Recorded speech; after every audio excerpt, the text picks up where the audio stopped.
Alright, welcome back to the channel. I know it's been well over a month since I've posted a video, but today I figured I'd go over just a few odd and end mods and things I've done to my 2005 Dodge Ram 1500. It's got the 5.7 Hemi, two-wheel drive.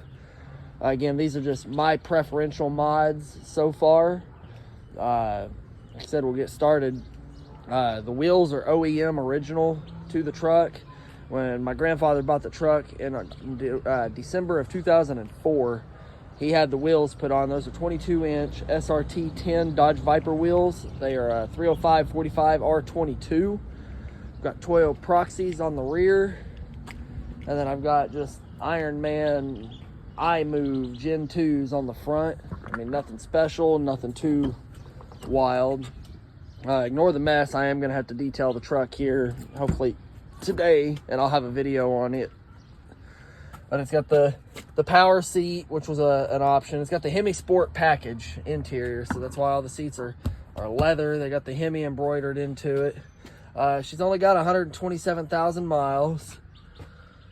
Nothing too major. The only interior mod I have done to the truck is I've added kicker door speakers in the front, and I've put door speakers back here in the rear. Back here. Got under seat storage for whenever I need like tow ropes, stuff like that. I'm gonna need to get new window switch covers. For some reason, Gen 3 Dodge is notorious about them falling into the door panel. The two wires here run to a switch, and that goes to a cooling fan that I've got mounted in front of my radiator. Just helps the engine stay cool because I do tow a lot.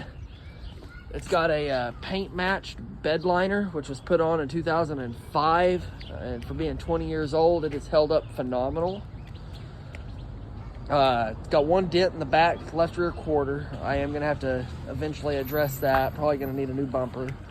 My next big major upgrade is I want to get rid of the black door stripes, or the door guards, and I either want to go chrome or I just want to leave them match the paint. It's got the chrome mirrors, chrome handles. That was another option they offered when Grandpa bought the truck.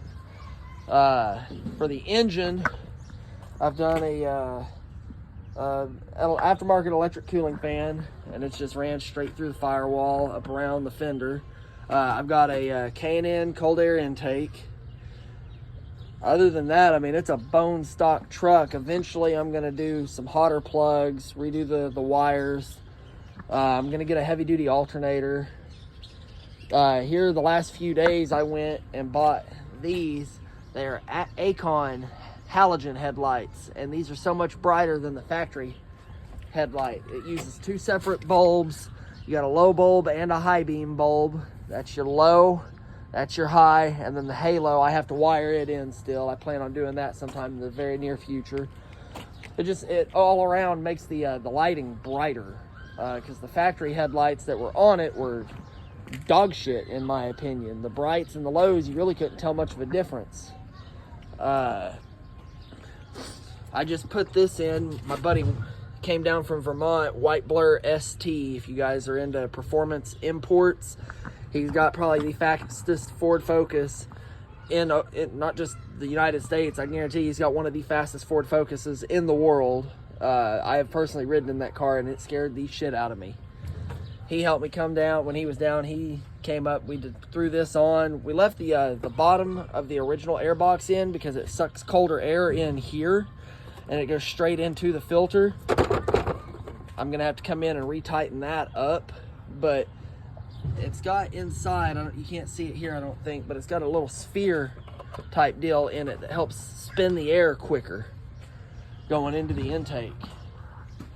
I'm kind of new when it comes to working on Hemis. I'm more of a Chevrolet small block guy, but as you can see, I've got my Ram and I've got a Dodge camper with a big block in it that I'm learning about and starting to put a lot of interest into. I mean, this isn't an award-winning show pig, but she'll definitely clean up nice. I'll have to post some video after I detail it because it's a good looking rig. I mean, I've had it up to 110.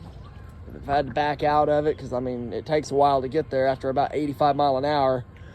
I did have the rear end rebuilt on it in January. It had a 355 limited slip, and I snapped the pinion gear somehow.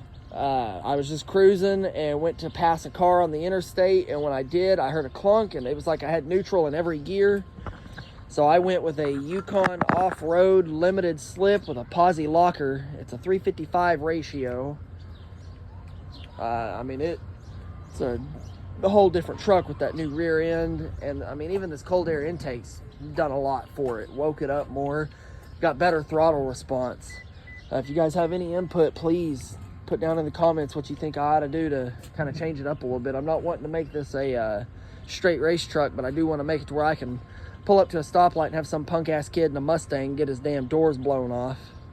Again, appreciate your subscription. I appreciate you guys watching.